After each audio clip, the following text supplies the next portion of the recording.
This is Pulse 95. Pulse 95. It's the Morning Majlis. It's the Morning Majlis. Good morning, Sharjah and the United Arab Emirates. A very, very good morning. It certainly was a little bit of a cloudy morning in Sharjah city centre today, and we're all hoping for that bit of rain. And we do know that the Shimali winds are at the moment, so it is kind of cool in the evenings as well. You might have noticed a bit of windy conditions, and we're hoping that these do continue, because these, Rania, let's not be a party pooper, they're lasting only for a few more weeks. And then we're into the hot baking Don't summer. say that. Winter's still here. That'll be great for the summer conditions. You can finally swim in the sea. That's my plan for that. But no, there's so much to look forward to here on the show, on the Morning Majlis. The reason why we brought up sea is, imagine the movie Castaway, but Castaway on shore. William Pardoe, he lives in the UAE. Yeah. At the time of the quarantine, did not hold a UAE residency visa, so his quarantine of 6 months was technically not a responsibility of the government here. But he's a British citizen. He left Australia in March 2020 on a 5-week journey on a boat, on a catamaran, thinking he was going to be, by the time he reaches Thailand, where the boat was destined for, the world will clear up the pandemic, things will be fine, the world will be normal. Little did he know that that was not the case. So he was stranded on a boat for 6 months. The Thai authorities did not let him in. So this is going to be a conversation with Will about his 6 months on board a boat and how did they manage to escape. Very interesting. I can't wait to hear what he has to say. Also, we're going to talk about the big story that emerged yesterday, the big development, the real estate mega project that Arada announced yesterday. It's an 8 billion dirham mega development project. It's called Masar. It's going to be in Al Juwayza district of New Sharjah. It's going to introduce an active, healthy living lifestyle in harmony with the nature. It's a 19 million square foot upscale project. It will include about 4,000 villas and townhouses to be developed in 8 gated districts linked by Masar's signature feature, a lushly landscaped and walkable green spine. So we're going to talk about all the attractions surrounding this project, how long it's going to take, what is it going to look like, the unique design of it, and so much more. So much more indeed. There's lots to discuss and lots to ponder over. So do stay tuned to Pulse 95. Send us your thoughts and messages on the text lines 4215. Up next is the 6-month-long quarantine journey. Stay tuned to Pulse 95. Join the conversation with the Morning Majlis. Pulse 95. So, Abdul Karim, you spoke with a UAE resident who was stuck abroad for 6 months. His name is William Pardoe. Yes, William Pardoe. What's his story? Okay, so imagine being stuck at sea for 6 months. Where was he stuck? In Thailand? He was stuck in Thailand, yeah. Oh. Yeah, so he set off on a boat from Australia in March 2020, thinking he's going to get to Thailand in time for, in 5 weeks' time, and the world will clear up and things will be over. The pandemic will be over, borders will be open, so he can get on, drop the boat in Thailand, and then go on from there back to the United Arab Emirates, where his parents live. Now, at the time, he did not hold a UAE residency visa, so he couldn't appeal for the UAE government for help. Right. He's a British citizen, relied completely on the British embassy and relied on the Thai authorities to let him in and let them go. Sadly, that was not the case. Now, the bottom line of the story is, as soon as he arrived, he was on board a small boat, catamaran. So he arrived in Thailand, tried to disembark, and they couldn't let them in. And there's about 400,000 men at sea, or seamen, who are facing the same situation. Oh my goodness! They're still stranded at sea at the end of December, and this because obviously it had brought its own challenges onshore in our own lands and whatever. And the international waters was a bit of a crisis, because where would these ships go? Because the borders are closing down, ports are closing. So this is the conversation that we had with Will. One of the reasons why he couldn't get off was because there is something that is called a crew change thing. Okay. Where crew can get off the boat, apply for that crew change situation, and then the international shipping lines can send the other crew to look after the boats. It's like a shift change. Right. because they were on a catamaran, they're not international traders or cruise liners or wherever, the Thai authorities disregarded them. It's a small thing to handle. They're like, no, sorry guys, you can stay on the port. We have nothing to do with you. Now, you know what I'm going to be asking. How Yes. did he survive? What did he eat? How much did he spend? How was he spending his everyday life for 6 months? Yep, and this is the conversation. Let's see what he has to say. So let's listen in to our conversation with Mr. William Pardoe, and for him to tell the story from his perspective in terms of why he was stranded at sea. This is Mr. William Pardoe, who now lives in the United Arab Emirates, and our conversation with him about his 6-month-long ordeal. We sailed a 62-foot catamaran to Thailand from Australia back in April, and we got stuck in Thailand in quarantine for 6 months, unable to leave because we couldn't enter, and it was a bureaucratic abyss that we had to escape from, and this is the story.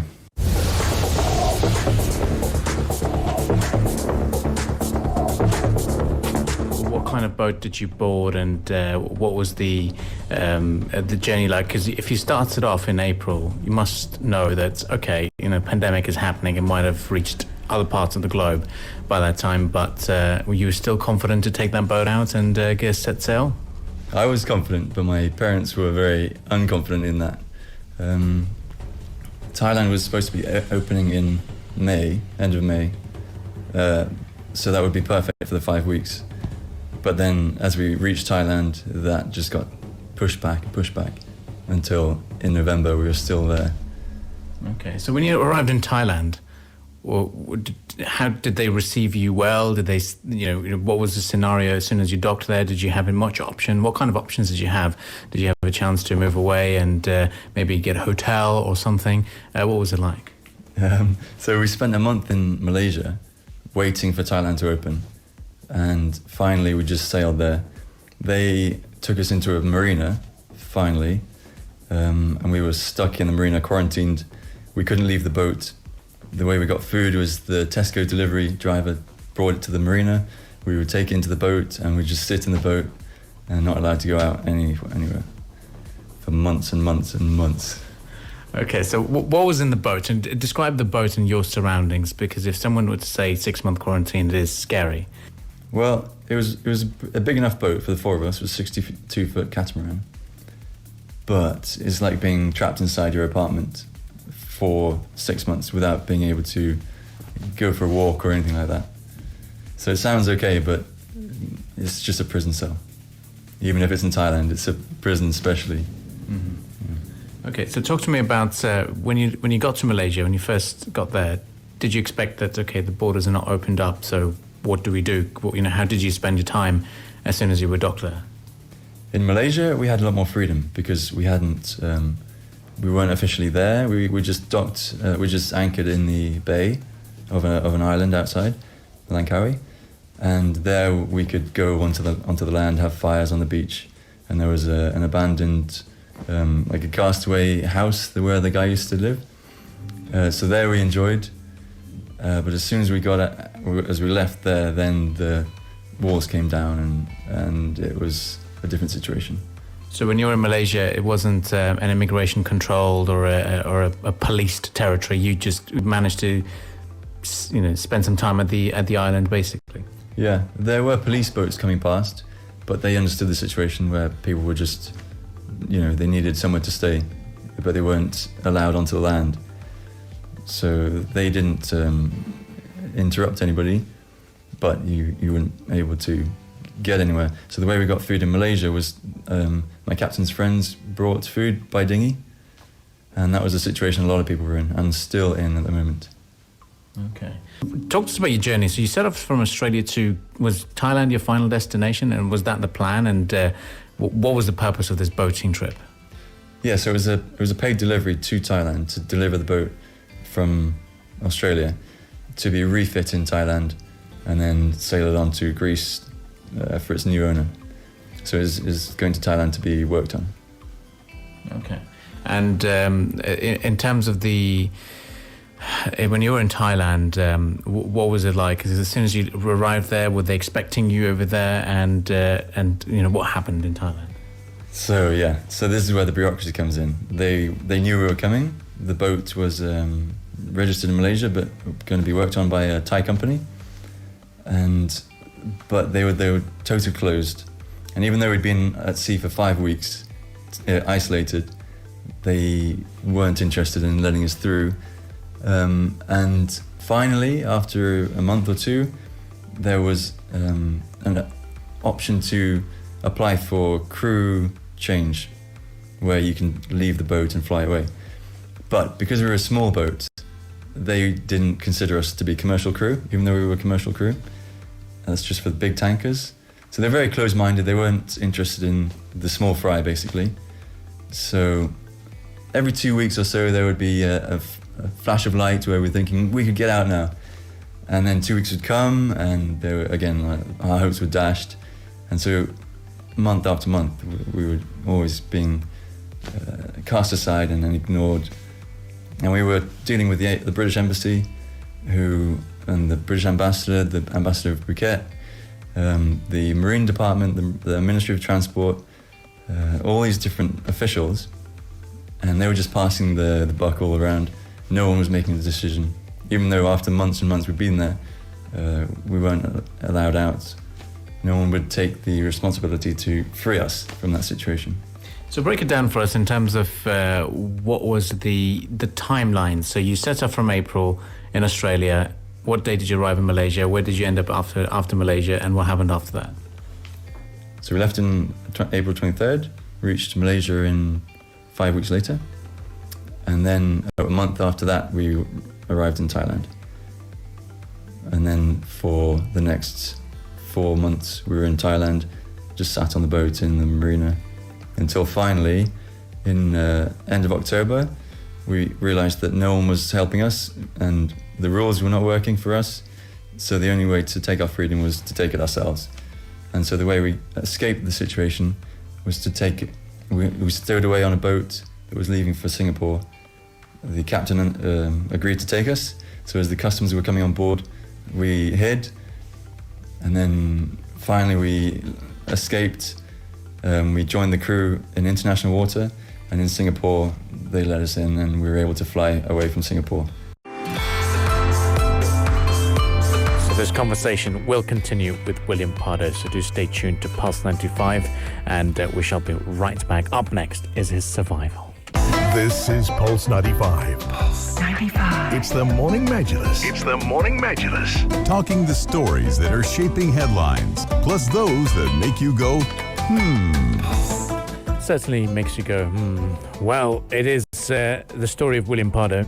We're continuing this discussion with him. He's a UAE resident now and was stranded at sea for 6 months because of the border closures. So we just heard a little bit more of her story and an insight into what challenges they were facing whilst trying to disembark.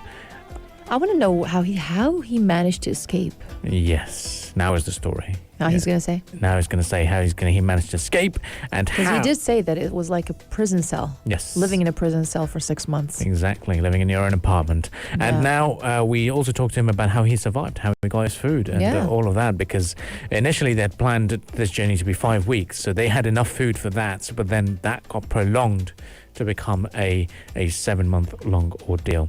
This is William Pardoe talking to Morning Majlis about his 6-month quarantine on board a boat docked at a port in Phuket in Thailand.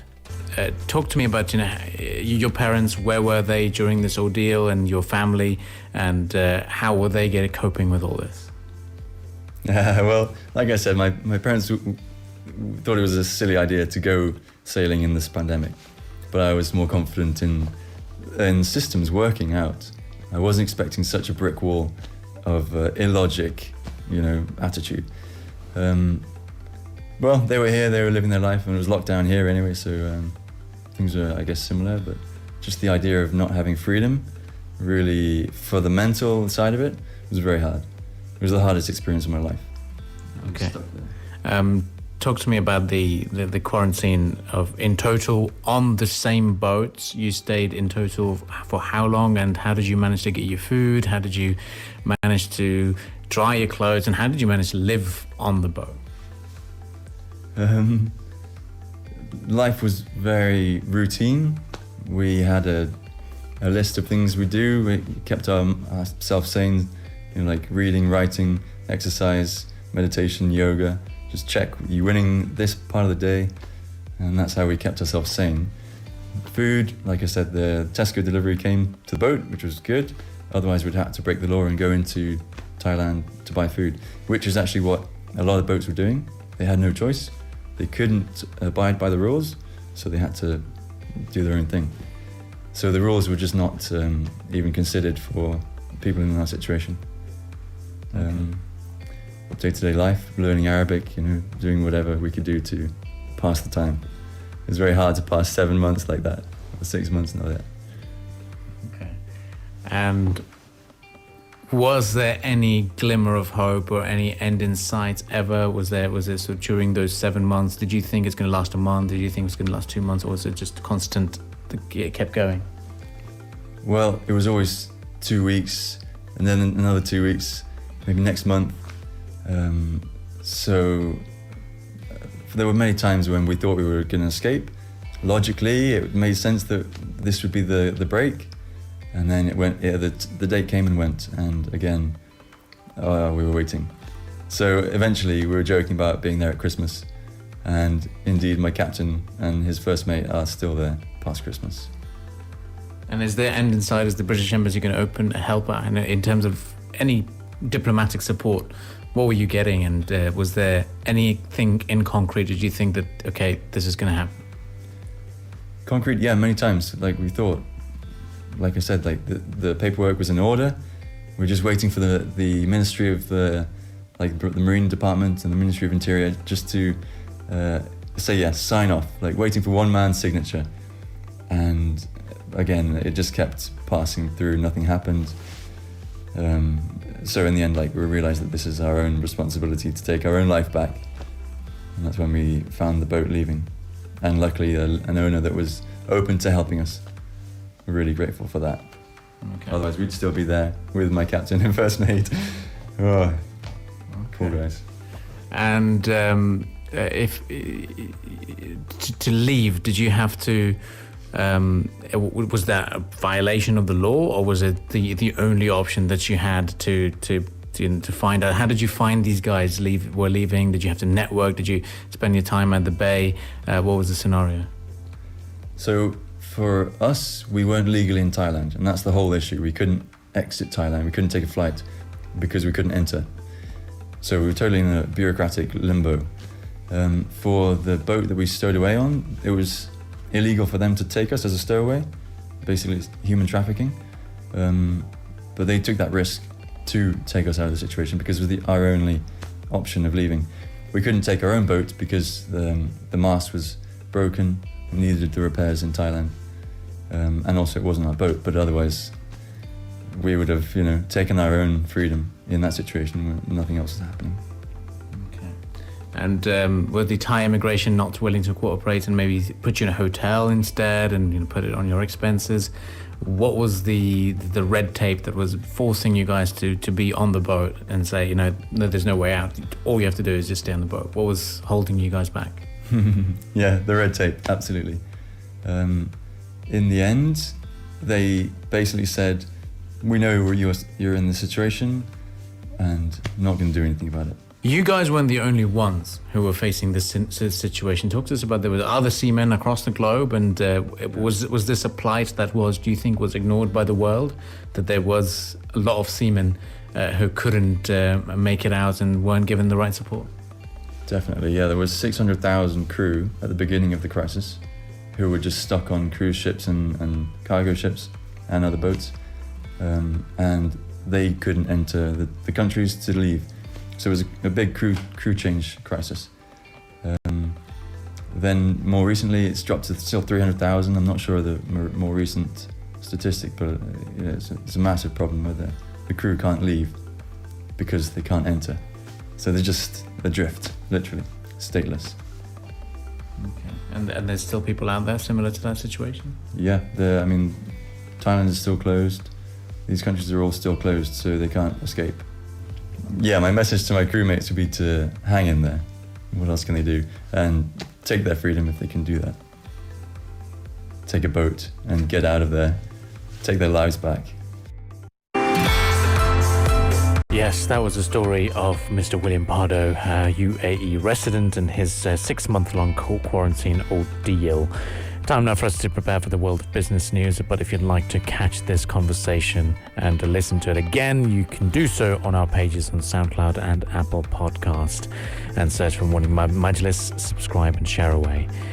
This is the Morning Majlis. Up next is the world of business news headlines, courtesy of Iman Al-Majali. If you liked this episode of the Morning Majlis, drop a like and subscribe. 95. Be sure to follow us on Instagram for all our daily updates and top stories. Pulse.